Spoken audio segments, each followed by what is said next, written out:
در آغوش عشق، محمدعلی قجه، بخش 3.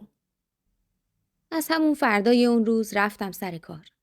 توی همون کارگاه حاج مرتضی. اونجا محیط بدی نداشت. همه زن بودن. یه چندتایی دختر جوون و یه چندتایی هم زن. هر سن و سالی توشون بود. و اکثرشون از همون اول با هم دوست شدن. من سعی کردم که به سرعت کار دوخت و دوز رو یاد بگیرم و بتونم حاج مرتضی رو راضی نگه دارم. و علاوه بر اون بدهیمو تسویه کنم و خرج بچه‌مو در بیارم. فقط اون برام مهم بود. و حتی یه ذره هم به خودم فکر نمی کردم. اصلا اهمیتی نداشت که چی بخورم، چی بپوشم و اینکه تموم روز رو سخت کار کنم. برام فقط این اهمیت داشت که امیرعلی به موقع غذا بخوره، به موقع بخوابه و به موقع داروهاشو بدم. برام فقط همین مهم بود و بس. و تنها آرزوم توی این روزای سخت این بود که بچه‌مو یه روز عمل کنم و از این بیماری لعنتی نجاتش بدم. بیماریی که منو بیشتر از خودش عذاب میداد. طفلی بچم وقتی دچار تشنج میشد دیگه هیچی نمیفهمید و منم هنوز نتونسته بودم بعد از این 2 سال به این حمله های ترسناک عادت کنم. هر وقت که داروهاش دیر میشد یا بهش تشنجی وارد میشد یهو قش میکرد و من طوری دست و پامو گم میکردم که نمیدونستم باید چی کار کنم. اما خوشبختانه اونجا محیط خوبی داشت و خیلیا با امیرعلی یه کوچولو بازی میکردن و حتی حاجی اونو میبرد توی دفترش و درو میبست و توی خنکی و سکوت اونجا باهاش بازی میکرد. انگار که واقعا پدر بزرگش بود. امیرعلی هم کم کم بهش عادت کرده بود و هر روز صبح که میرفتیم بهونه حاجی رو میگرفت و دوست داشت از بغل من بره پیش اونو از شکلاتای خوشمزه و آب نباتای رنگ و رنگ اون بخوره و پیشش شیطونی کنه. حاجی هم بعدش نمی اومد و انگار که بی‌حوصلگیاشو با این بچه شیرین فراموش میکرد و از قبلم خوش اخلاق‌تر شده بود. علاوه بر این زنای اونجا هم هر روز صبح کلی امیرعلی رو با خنده و شوخی سر شوق می آوردن و باهاش بازی می کردن. توی این چند وقت که بچم توی یه محیط خندون و دوست داشتنی بود انگار که حالش هم بهتر شده بود و با وجود سر و صدای اونجا اصلا دچار حمله و تشنج نشده بود. هر روز عصرم وقتی میخواستم برم خونه و امیرعلی رو میگرفتم بغلم همه یه عالمه نازش میکردن و میبوسیدن و همش میگفتن آخه این پسر چقدر بامزه است، عین خودته. منم با خجالت میگفتم نه بابا عین پدرشه، اون یه مرده. آخه بچم نمیدونست که باباش تنهامون گذاشته و رفته و من همیشه براش از یه پدر مهربون که رفته مأموریت تا برای اون کلی پول بیاره صحبت میکردم و هیچ وقت این موضوع رو به زبون نمی آوردم تا بچم از پدرش دلزده نشه. بالاخره کاوه هر چی که بود باباش بود و منم حق نداشتم ذهن بچه رو در مورد اون خراب کنم. چون همیشه فکر میکردم یه روزی دوباره برمیگرده و این بار تا آخر اون پیشمون میمونه. من و کاوه و امیرعلی. یه خانواده خوشبخت و عاشق. و بعد هر بار به خودم می اومدم و یه آه دردآلود می کشیدم و به کارام ادامه می دادم. یا خیاطی، یا آشپزی و یا حتی وقتی برای بچم قصه می گفتم. و هیچ وقت این فکر ولم نمی کرد. من زندگیمو دوست داشتم. آرزوامو دوست داشتم. ولی کاوه همه چی رو خراب کرد و چون من مانع رسیدم به رویاهاش بودم خیلی راحت کنارم گذاشت. خب راستش منم راضی نبودم که حلقه آویزش بشم. من میخواستم همسر و همراهش باشم نه مزاحمش. برای همین مقاومتی نکردم و با توافق ازش جدا شدم. ولی دلم پیشش موند. به خاطر همین هنوز اون حلقه درخشان ازدواجمون رو توی انگشتم داشتم. حلقه‌ای که با کلی ذوق و شوق از یه مغازه بزرگ طلا فروشی گرفتیم. درست 4 سال پیش. وقتی که من تازه 20 ساله بودم. اون شب با یه عالمه ذوق بعد از چند ساعت چرخیدن توی پاساژها و مغازه‌ها بالاخره این انگشتر خوش رنگ و لعاب رو انتخاب کردیم. حتی همون موقع همین حلقه برام یه کمی گشاد بود. ولی حالا که از قصه لاغرتر شده بودم دیگه یه جورایی توی انگشتم میچرخید و مرتب به دل زخم خوردم چنگ میزد. هر بار که حلقه رو میدیدمش و هر بار که توی دستم برق میزد گرمای اون عشق آتشین یادم میافتاد. راستی چه روزای خوبی بود. کنار کاوه توی خونه قشنگ و شیک با یه ماشین نو و خوشگل با کلی پول. اما یهو همه چی خراب شد. طفلک امیرعلی که به دنیا اومد و کاوه فهمید که بچه‌مون مشکل داره ترس برش داشت. از من و از اون بچه. بعدم یه دفعه کاراش برای رفتن جور شد. اما واقعا با این بچه کجا میشد رفت؟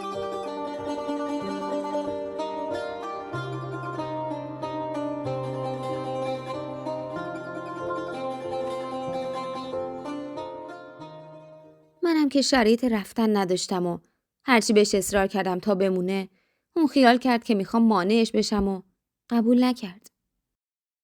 و اونقدر بنای ناسازگاری با من و این بچه گذاشت که خستم کرد و وادار شدم ازش طلاق بگیرم.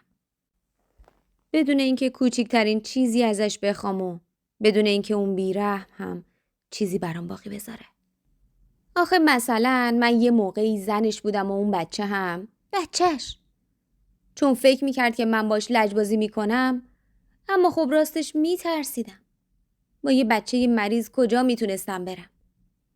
و اون آخرش هم حاضر نشد به خاطر ما حداقل یه چند سالی رو تحمل کنه و خیلی راحت گذاشت و رفت و خودشو از تموم مسئولیت ها و درد سرا نجات داد. سر کار یه چند تا از زنایی که کم کم باشون رفیق شده بودم از زندگی شوهرم پرسیده بودن و من فقط گفته بودم که اون رفته یه مأموریت طولانی. و هیچ وقت دلم نیومد که بگم اون رهام کرده و رفته که با نامردی تنهام گذاشته. اونا انقدر بهم لطف داشتن و به امیرعلی محبت میکردن که من با خودم گفتم که دیگه اینجا همون بهشتیه که میخواستم. همون جای راحتی که میتونستم سالهای سال توش باشم و مواظب امیرعلی. کنار یه پدر خوب و مهربون به اسم حاج مرتضی. کنار همکارام فاطمه و زهرا، رویا و بقیه. اما بجز 3 تاشون که بعد از گذشت 2-3 ماه هنوز نتونسته بودم باشون دوست بشم. اونا مرتب با هم در گوشی حرف می زدن و منو چپ چپ نگاه می کردن. مخصوصا وقتی امیرعلی رو می دیدن و محبتای بقیه رو. بیشتر حسودیشون می شد. و من از اینکه نمیتونستم باشون دوست بشم ناراحت بودم. نمیدونم چرا ولی یه جورایی ازشون می ترسیدم. از نگاهاشون. از کم محلیاشون و از پچ‌پچ‌هاشون. نمیدونستم کل روزو چی با هم میگن و در مورد من چی فکر میکنن. و نمیفهمیدم چرا از من و اون طفلی کوچولو خوششون نمیاد. وقتی حاجی امیرعلی رو ازم میگرفت و میبرد توی دفترش و ساعتها باهاش بازی میکرد یا وقتی که بچه‌م بغل اون میخوابید اوج نفرت و کینه رو توی چشماشون میدیدم. و این منو میترسوند. منی که هیچ پشت و پناهی نداشتم و حالا اینجام کم کم مزه تلخ دشمنی اطرافیانم رو میچشیدم. همون حسی که با دخالت پدر و مادر کاوه توی زندگی شیرینمون به وجود اومد و عشق ما دوتا رو به نفرت و انزجار تبدیل کرد. همون در گوشی حرف زدنا و همون حرفای تیکه دار دردناک و همون نگاه‌های تحقیرآمیز. و حالا این زنا هم به همین حس رو منتقل می‌کردن و من نمیدونستم که تا چه حد ازم بدشون میاد. و هر صبح که منو میدیدن انگار که میخواستن سر به تن خودم و بچم نباشه.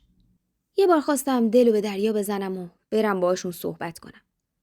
که فاطمه زن میون سالی که بهترین دوست توی اونجا بود به هم گفت نه دختر ویلشون کن. اونا از نزدیکای زن حاجی هن. بهتره باهاشون در نیفتی. نه به خدا چه در افتادنی. فقط میخوام بدونم چرا من بدشون میاد. اون یه خنده با مزه‌ای کرد و جواب داد تو خوشگلی و اونا بهت حسودی میکنن. همین.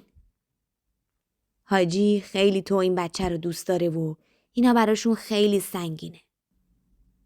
و این حرفش دوباره منو ترسوند. یکی عین یه بابا منو بچه رو دوست داشت و حالا این آدمای بد به هم حسودیشون میشد. تا اینکه یه بار که امیرعلی مثل همیشه توی کارگاه کنار ماها بازی میکرد، از روی بچگی لیوان گرون قیمت سمانه رو که یکی از اون 3 تا بود گرفت دستشو، قبل از اینکه بتونم جلوشو بگیرم زد و اونو شکوند. یه اتفاق غیر عمدی. خب اون بچه بود. من چی کار میتونستم بکنم؟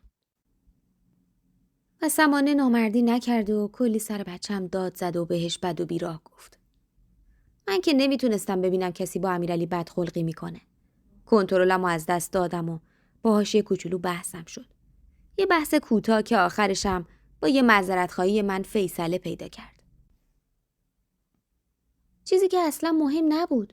اما یه موضوع کوچیکی مثل این دشمنی اونا رو نسبت به من و بچه بیشتر میکرد. کاش اون روز زبونم بند میومد و هیچی بهش نمیگفتم. اونجوری با هم دشمن نمیشدن. تازه هیچ اتفاقی هم نمیافتاد اگه من جوابشو نمیدادم. روز بعدش با اینکه اصلا دوست نداشتم منت کشی کنم، اما یه لیوان عین اون که شکسته بود و براش خریدم و کادو کردم.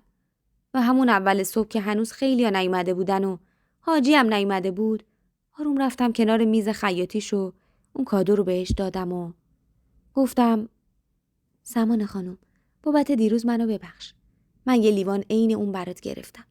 البته جای اون رو که نمیگیره. ولی اینطوری دیگه شرمنده نیستم. بچه‌ست دیگه. چه میشه کرد؟ که دیدم اون بدون اینکه حتی نگام بکنه با کراهت جواب داد.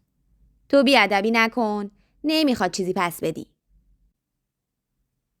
من که نمیدونستم چرا محبت من هیچ جوره به دل کینه توزش نمیفته. با دلخوری پرسیدم.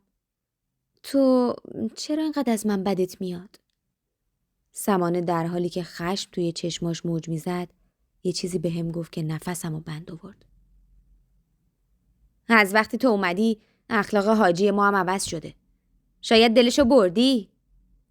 من یه لحظه حس کردم یه سطل آب سرد ریختم روی سرمو.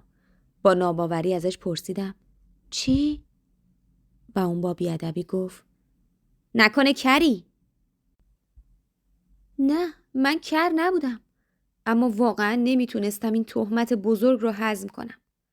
من چجوری میتونستم یه مرد با این سن و سال و با این اعتبار رو فریب بدم؟ آخه این چه وصله ناجوری بود که به هم میچسبوند. من که هنوز خشکم زده بود و آروم امیرعلی رو گذاشتم پایین. خواستم بزنم تو گوشش، اما خودم رو کنترل کردم و یه نفس عمیق کشیدم و آروم جواب دادم. نه، این حرفت یه تهمته. یه تهمت بزرگ. من پاکم و این حرفا بهم نمیچسبه. اون یه پوزخندی زد و گفت آره، همه ی زن خوشگلا همینو میگن. ولی بعدش یهو بوم، که من چشمم پر اشک شد و دیگه نتونستم باش بحث کنم. در حالی که سعی میکردم جلوی گریم رو بگیرم، امیرعلی رو از پیشش کنار کشیدم و یه راست رفتم سر میز کار خودم. 2-3 نفر دیگه فهمیدن که اون چی گفت و من حس کردم که از همه‌شون خجالت میکشم. من و حاج مرتضی مگه میشد؟ اون روزو با ناراحتی بدون اینکه بخندم و بدون اینکه حوصله امیرعلی رو داشته باشم تا عصر گذروندم و هر کی ازم پرسید که چی شده بهش گفتم چیزی نیست. راستی چی باید میگفتم؟ که متهم به اغفال یه مرد با خدا شدم؟ که به هم وصله زدن دل حاجی رو بردم؟ حتی طوری شد که شک برم داشت. وقتی که حاج مرتضی رو با بچم دیدم که با چه حوصله‌ای باهاش توی دفترش بازی میکنه و بهش شکلاتای گرون قیمت میده، یهو دلم ریخت و با خودم گفتم نکنه حاجی عاشقم شده و یه فکرایی داره. یعنی همچین چیزی میشد؟ اما اون هنوزم بعد از این همه مدت توی صورتم نگاه نمیکرد و هیچ وقت نگاه مستقیمی به هم نداشت. تموم طول اون روز حواسم به نگاه‌های بقیه بود. حتی به چشمای وحشی سمانه که هر بار این نیشتر فرو میرفت توی قلبم. حتی فاطمه، زهرا و رویا یه جوری شده بودن و من حالا حس می‌کردم که همه به چشم یه زن ناسالم به هم نگاه می‌کنن. زنی که اومده تا یه زندگی سالم و به هم بریزه و به آتیش بکشه. یه تهمت سنگین که اصلا با عقل جور در نمی اومد. اون روز حتی میلم به غذا هم نرفت و چند بار سر بچم هم داد زدم. طوری که فاطمه اومد و اونو ازم گرفت و با دلخوری گفت چه خبره؟ چرا سر بچه داد میزنی؟ از هرچی ناراحتی سر این طفلی تلافی نکن. چی کار میکردم؟ عصبی بودم.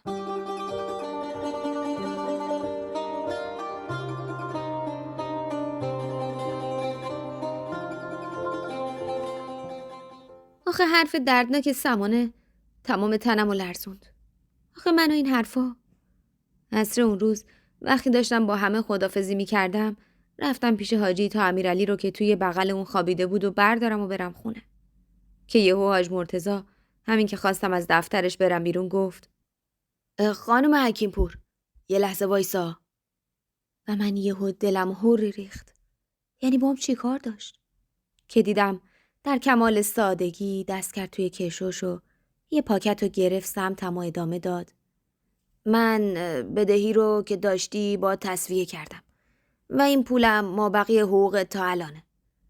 ببخش که کمه دخترم. من که کلی خجالت کشیده بودم سرمو پایین انداختم و گفتم نه حاج آقا، من تا آخر عمر مدیونتون هستم. این حرف چیه؟ شما این پدرم هستی. ممنونم. و اون همون لبخند مهربون و زد و بعد چند تا شکلات از همون شکلاتایی که هر روز به امیرعلی میداد به هم داد و گفت از اینا به بچه بده، آخه خیلی دوست داره. من توی تردید یه نیم نگاهی به اون بیرون به زنای کارگاه انداختم و حس کردم که انگار همه دارن من و حاجی رو با انگشتاشون نشون میدن. وای خدا، چه حس بدی بود. با خودم فکر کردم که نگیرم، ولی دلم راضی نشد. آخه اینجوری اون پیرمرد ناراحت میشد. برای همین ازش تشکر کردم و همه رو گرفتم و به خودم گفتم مهم نیست، هرچی دوست دارن فکر کنن. اما واقعیتش مهم بود، خیلی مهم بود. چون وقتی با پاکت پول و اون شکلات‌ها از دفتر حاجی بیرون اومدم دیدم که همه یه جوری نگاه میکنن انگار که واقعا خطایی کردم. طوری که حتی جواب خداحافظی منو هیچ کدوم ندادن. حتی زهرا و رویا، حتی فاطمه. دلم شکست. از این برخورد اونا و از این فکر ناپسندی که در موردم کردن. و دوباره به محض در اومدن از کارگاه وسط خیابون گریم گرفت. حاجی جلوی همه بهم یه پاکت پول و یه عالمه شکلات داده بود. جلوی همه اون آدما که فکر می‌کردن بین من و حاج مرتضی یه رابطه عاشقانه است. ولی همه اشتباه می‌کردن. نه من و نه حاجی هیچ حسی به هم نداشتیم. اون جای پدرم بود و منم جای دخترش. بعد در حالی که امیرعلی روی دوشم سنگینی می‌کرد، با بی‌حوصلگی تندی سوار اتوبوس شدم. تا زودتر برم خونه. از همه آدما فرار کنم. توی اتوبوس جا برای نشستن نبود و یه زن مهربون صندلیشو بهم داد و من با بچم و ساکم نشستم. در حالی که هنوز اشکام روی صورتم برق میزد. اون زن یواشکی یه دستمال بهم داد و من با خجالت ازش گرفتم و اشکامو پاک کردم و با یه لبخند پر از درد ازش تشکر کردم. و یه ذره توی دلم از قصه خالی شد و با خودم زمزمه کردم آره، هنوزم آدمای خوب توی این شهر پیدا میشن. شبش خیلی زود پیش امیرعلی خوابم برد. بدون اینکه مثل هر شب باهاش بازی کنم یا براش قصه بگم. آخه اصلا دل و دماغ نداشتم. وقتی به آدم تهمت بزنن و نتونی ثابت کنی دلت بد جور میشکنه. طوری که دردش آزارت میده و نفست بند میاد.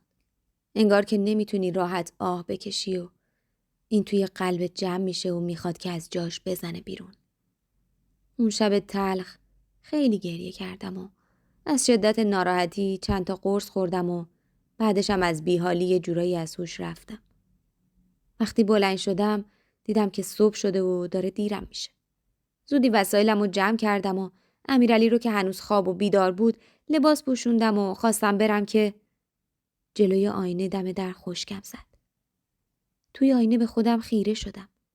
نه آرایشی، نه رنگ و لعابی. پس من چجوری میخواستم دل یه مرد رو ببرم؟ و یهو آرزو کردم ای کاش زشت بودم. اونقدر زشت که هیچ کسی نگام نمیکرد. بعدش برای رفتن دچار تردید شدم. بهتر نبود یه امروز رو نمیرفتم؟ اما با خودم حساب کردم که اگه نرم زنای اونجا فکر میکنن که حق با سمان است. اون وقت اونا باورشون میشد که من ترسیدم و میدون رو خالی کردم. پس با این فکر به خودم نهیب زدم و با جرأت راه افتادم و با عجله تموم رفتم سر کار. و وقتی رسیدم کارگاه سعی کردم تا مثل قبل سر حال و خندون باشم. با همه سلام و احوال پرسی کردم و بهشون لبخند زدم.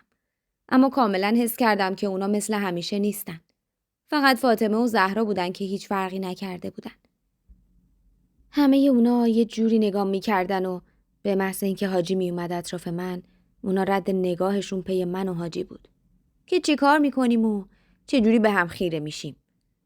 ولی حاج مرتضی بی خبر از همه این حرفا مثل همیشه به هم محبت داشت و امیرعلی رو برد پیش خودش. محیط کارگاه برای همه‌شون مثل هر روز بود، ولی برای من سنگین و تلخ. اونا همه با هم میخندیدن، ولی به محض اینکه من بهشون اضافه میشدم سرسنگین میشدن و کم کم از دور و برم میرفتن. اون 3 تا زنم مثل همیشه پچ پچ میکردن. انگار که میخواستن حرص منو در بیارن. انگار که آزار من براشون لذت داشت. با این کارا دوست داشتن به هم بفهمونن که میدونن بین من و حاجی رابطه‌ای هست. منم دلم میخواست بین همه‌شون داد بزنم که اشتباه میکنن. حتی خواستم برم و حاجی رو بیارم و جلوی همه بهش بگم که بین من و اون هیچ رابطه‌ای ناپاکی نیست و اون فقط از روی حس پدری به هم محبت میکنه. دلم میگفت برم توی صورت همه‌شون و داد بزنم که من هنوز کاوه رو دوست دارم. من نمیتونم عاشق هیچ مرد دیگه ای باشم. اما زبونم نمیچرخید و تازه دلم هم قرار نمیگرفت که قلب مهربون اون پیرمرد با خدا رو بشکونم و ذهن و فکرش رو محیط کارگاهش رو سمی کنم. من مثل اونا بددل نبودم. وقتی واقعا چیزی نبود چرا باید به همه ثابت میکردم؟ اصلا چه اهمیتی داشت؟ خدا اون بالا شاهد بود. شاهد همه چیز و این که من اون مرد رو عین پدرم میدونستم و تا آخر اون مدیونش بودم. به خاطر کمکی که به امیرعلی کرده بود. کمکی که هیچ کس ازش خبر نداشت.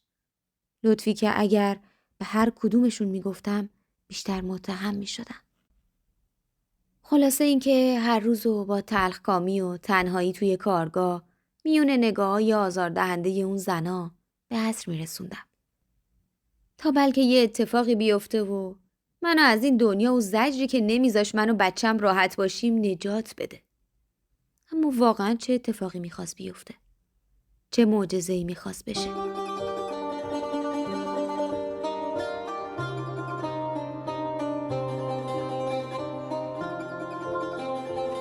بین آدمایی که رسم زندگیشون نامردی بود و تهمت زدن، آدمایی که اونقدر اذیتت میکردن تا به مردن راضی بشی، زنایی که به خاطر حسادت حتی حاضر نبودن به همجنس خودشون رحم کنن.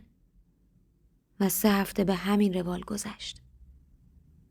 روزها و شبها میون نگاه‌های پر از ظن و خیال. اونا مرتب مراقب رفتار من و امیرعلی و حاجی بودن و هر بار اون مرد با سادگی به هم محبت میکرد و من سعی میکردم تا حد امکان از اون و مهربونیاش دور بشم تا شاید اینجوری از حسودی و نفرت آزاردهنده زنای کارگاه کم بشه و کمتر اذیتم کنن. تا اینکه یه روز صبح مثل همیشه رسیدم کارگاه. همه پشت میزشون بودن. یه جوری مرتب و منظم که من شک برم داشت. به همه سلام کردم و غیر از فاطمه و زهرا و رویا کسی جواب منو نداد. بعد آروم امیرعلی رو از روی شونم پایین آوردم و لقمه صبونش رو دادم دستش و بعدم خواستم بشینم پشت میز که دیدم همه به دفتر حاجی نگاه میکنن. منم کنجکاو شدم و اونور رو نگاه کردم. این وقت صبح حاجی نمی اومد. ولی دیدم یه زن چادری و سندار توی دفتر نشسته و داره به من نگاه میکنه. با یه نگاه غضب‌آلود و جدی. که بعد دیدم با دستش داره به هم اشاره میکنه تا برم پیشش. من بهت زده یواشی گفتم من خانم. و بعد تکرار این دستور به بقیه نگاه کردم. یه سریا پوزخند میزدن و یه سریام ترسیده بودن. شنیدم که سحر کنار سمانه با طعنه به هم گفت برو دختر، حاج خانم کارت داره. من با ترس بچه رو سپردم به فاطمه و آروم ازش پرسیدم اون زنه کیه؟ زن حاجیه. فکر کنم اون دخترای لعنتی کار خودشونو کردن. از چه حرف میزنی؟ برو، مهم نیست. تو که کاری نکردی. برو، نترس دختر، برو. اون شونمو یواشی فشار داد تا بهم قوت قلب بده. اما من واقعا ترسیده بودم. و یهو حس کردم که تموم تن باریکم داره میلرزه. یعنی موضوع تا این حد جدی شده بود که حتی زن حاج مرتضی رو به اینجا کشونده بودن. ولی من کاری نکرده بودم. بعد سعی کردم به خودم مسلط بشم و یواش یواش رفتم سمت دفتر و وارد شدم و در رو پشتم بستم. زن همسن حاجی بود و با اینکه سن داشت اما هنوز صورتش قشنگ بود و با چادر مشکی که به سرش بود نشون میداد زن مذهبیه. من آروم بهش سلام کردم و اون با تلخی جواب داد و گفت خوبه، خوشبر و روی. چند سالته؟ 24 سال خانم. میدونی برای چی اینجا؟ نمیدونستم چی باید جواب بدم. بگم آره یا بگم نه. ولی ترجیح دادم تا خودش ادامه بده. آره، حتما میدونی. حاج مرتضی من 60 سالشه. یه مرد پخته و با خداست. نمازش ترک نمیشه و از کمک به آدمها هیچ دریغی نداره. اما ظاهراً بعضیا سوء استفاده میکنن و من در حالی که خیس عرق شده بودم با بغض گفتم حاج خانم، من نمیدونم منظور شما از سوء استفاده چیه، ولی من شوهر دارم. و بعد حلقمو نشونش دادم. اون برافروخته شد و جواب داد پس کجاست؟ چرا نمیاد جمعت کنه تا وارد زندگی مردم نشی؟ من که جا خورده بودم با ناراحتی گفتم این چه حرفیه؟ من وارد زندگی کسی نشدم. به خدا همه اینا تهمته. که دیدم زن یه برگه پرداخت حسابو از کیفش در آورد و گرفت جلو. کپی برگه ترخیص بیمارستان به نام امیرعلی حسین پور. و بعد از شدت پریشونی خندم گرفت. یه موضوع به این سادگی چه دردسر بزرگی شده بود. خواستم ماجرا رو براش بگم که نذاشت. و با عصبانیت گفت اینو توی وسیله‌های حاجی پیدا کردم. اگه چیز خاصی نبود چرا پنهونش کردین؟ و بعد به هم چشقوره رفت و ادامه داد دست از زندگی من بردار و برو پی کارت. اما بذارین بگم که ماجرا چیه. نمیخوام چیزی بشنوم. این برگه رفتار و حرکتای تو توی کارگاه، من اینجا کلی شاهد دارم. بچه تو بغل میکنه، بهت پاکت پاکت پول میده. اینو چی میگی؟ حاج خانوم، حاجی جای پدرمه. اون توی این مدت در حق من پدری کرده. آخه من چطور میتونم؟ پس اگر اینجوریه دست از سرش بردار و برو. من زندگی حاجیمو دوست دارم. تو هم بهتره بری و جای دیگه ایدام پهن کنی. که دیگه نتونستم تحمل کنم. از جام بلند شدم و در حالی که از ناراحتی قفسه سینم میسوخت از دفتر زدم بیرون. یه راست رفتم سمت امیرعلی و ساکمو برداشتم. خواستم برم که یهو دیدم حاج مرتضی از راه رسید و همونجا دم در کارگاه با دیدن زنش و قیافه گریون من و صورت رنگ پریده کارگراش یکی خورد. اول صبح توی اونجا چه اتفاقی افتاده بود که اون ازش خبر نداشت و با تعجب ازم پرسید چی شده خانم حکیم‌پور؟ اینجا چه خبره؟ من سعی کردم علابلای گریه هام حرفای زیادی رو که توی دلم جمع شده بود و داشت منو خفه میکرد بهش بگم. حاج آقا، همه این آدما فکر میکنن که من قصد از بین بردن زندگیتون رو دارم. آخه مگه میشه؟ شمایی که این همه بهم لطف کردین، شمایی که این پدرم بودین.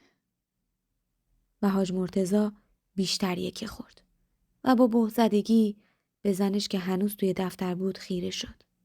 من در حالی که از شدت گریه صدام در نمی اومد خطاب به همه اون زنای نامرد گفتم: واگذارتون میکنم به خدا، اون شاهده که من بیگناهم. و بعد برگشتم سمت حاجی و گفتم: من دارم میرم حاج آقا، اینطوری خیال همه هم راحت میشه. من نمیخوام مزاحم زندگی شما و مزاحم این کارگاه باشم. اون وقت بدون اینکه معطل کنم با امیرعلی که اونم گریش گرفته بود از اونجا زدم بیرون. از اون کارگاه لعنتی که آبروم توش ریخت و قلبمو شکست. از اون فضای تهمت و حسادت که منو زیر پاهاش له کرد. منو بچه بیگناهمو. دویدم تا هرچه زودتر از اون خیابونا و از اون شلوغی شهر فرار کنم. فرار کنم تا برم خونه، تا برم یه جایی که بتونه برای بچم یه ذره آرامش و امنیت داشته باشه. یه جای دور از همه. دور از این آدمای نامرد و آدمایی که رسمشون شکستن دل بود و آزار دادن فکر. همون دلی که یه دنیا قصه داشت. تو راه گوشیم چند بار زنگ خورد و من جواب ندادم. چون میدونستم حاج مرتضی‌ست و نمیخواستم بیشتر از این اونم درگیر این دشمنی‌ها کنم. حالا دیگه مهم نبود. دیگه هیچی مهم نبود. حالا دیگه کسی نمیتونست متهمم کنه. حالا دیگه از زندگی اون مرد مهربون کنار رفته بودم و الان دیگه مجبور نبودم صبح تا عصر اون محیط تلخ و زجرآور رو تحمل کنم. میتونستم برم یه جای دیگه و سر یه کار دیگه. یه جایی که توش حسادت و تهمت نباشه. یه جایی که توش مرد و زن بدفکری نباشه. یه جایی دور از این آدمای خودخواه. یه جای خیلی دور.